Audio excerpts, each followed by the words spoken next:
ദൈവനാമത്തിൽ ഏവർക്കും സ്നേഹവന്ദനം. മനോഹരമായ ഈ ദിവസത്തിൽ ദൈവവചനവുമായി നിങ്ങളുടെ മുന്നിൽ നിൽക്കുവാൻ ദൈവം സഹായിച്ചതിനെ ഓർത്ത് ദൈവത്തിന് സ്തുതിക്കുന്നു. തിരുവചന ധ്യാനത്തിന് എനിക്ക് ഇന്ന് കിട്ടിയിരിക്കുന്ന വേദഭാഗം എസ്ര 3-ാം അധ്യായം 8 മുതൽ 13 വരെയുള്ള വാക്യങ്ങളാണ്.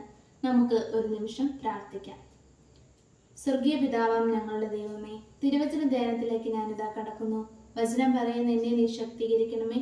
കേൾക്കുന്ന ഓരോരുത്തരെയും നീ ബലപ്പെടുത്തണമേ.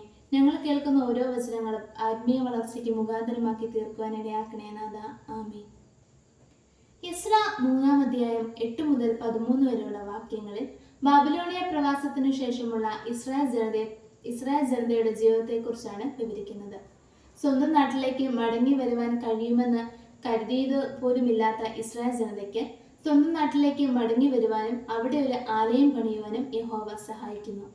ആലയം പണിയുന്ന സമയത്ത് സന്തോഷം കൊണ്ട് ആർത്തുല്ലസിക്കുകയും കരയുകയും ചെയ്യുന്ന ഒരു ജനതയെ നമുക്ക് അവിടെ കാണുവാൻ കഴിയുന്നതാണ്. ഇങ്ങനെ ദൈവത്തെ സ്തുതിക്കുകയും വാഴ്ത്തുകയും ചെയ്യുന്ന ഒരു തലമുറയെ നമുക്കും മാതൃകയാക്കാം. പ്രിയ കൂട്ടുകാരെ, നമ്മുടെ ജീവിതത്തിലും നിരവധി പ്രയാസങ്ങളും പ്രതിസന്ധികളും നമുക്ക് വരാറുണ്ട് അല്ലേ?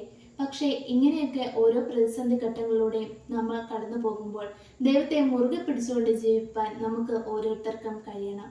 നമ്മുടെ ഓരോ പ്രശ്നങ്ങൾക്കും അവൻ പരിഹാരം കണ്ടെത്തി തരുമെന്നുള്ള ഒരു വിശ്വാസത്താൽ നമുക്ക് ജീവിപ്പാൻ നമുക്ക് കഴിയണം. അതിനെ ദൈവം നമ്മെ ഓരോരുത്തരെയും സഹായിക്കുമാറാകട്ടെ.